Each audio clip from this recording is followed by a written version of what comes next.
Hey everyone, Happy New Year. I hope that 2021 brings us some normalcy and a chance to reconnect with our friends and family.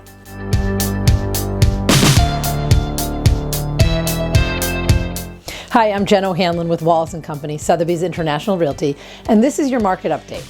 I've included a review of 2020 and some thoughts on what we can expect for 2021. It doesn't take an expert to understand what happened here on the island in the spring and summer. With so many people working from home and wanting to get out of the cities, the Vineyard was seen as one of the most ideal spots to live. Nationally, most homeowners were in great shape, with a lot of equity in their properties. That, coupled with the amazingly low interest rates, gave them lots of options. In December, Frank Martell, the president and CEO of CoreLogic, said, "The housing market has remained a strong pillar in an otherwise tumultuous economic year. A sharp rise in demand, spurred by record low interest rates, continues to bolster homeowner equity.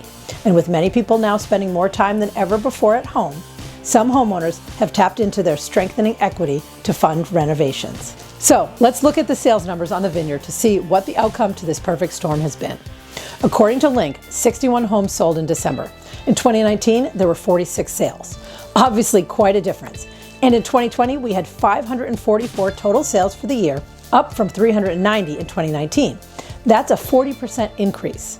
You may have heard there's a lack of inventory.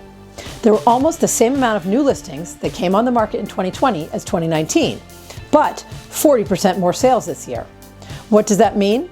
There were very few homes and lots of buyers still looking to purchase. Regarding values, the appreciation we saw in 2020 is pretty shocking. The median sales price in 2019 was $835,000. This past year, it was $1,051,000. That is an increase of over 25%. I can't imagine that this won't level off. From 2018 to 2019, appreciation was 5.7%, which is much more in line with what most of the country is at. But experts are saying that we should expect some level of appreciation to continue nationwide. All of this activity and resulting appreciation has increased home values for most of the country, and Massachusetts is one of the states with the highest equity gains. This is good news for homeowners and gives them the ability to sell for top dollar and purchase a new home with more cash down. In closing, it's a very interesting time in real estate right now. There's already talk that interest rates may start to go back up later this year when vaccinations are widely available and the overall economy improves. This threat will most likely keep buyer demand strong, and sellers should be aware of this. It will be smart to sell your home while interest rates are still at these record lows. If you have any questions or would like help buying or selling on the island, please reach out. Thanks and have a great day.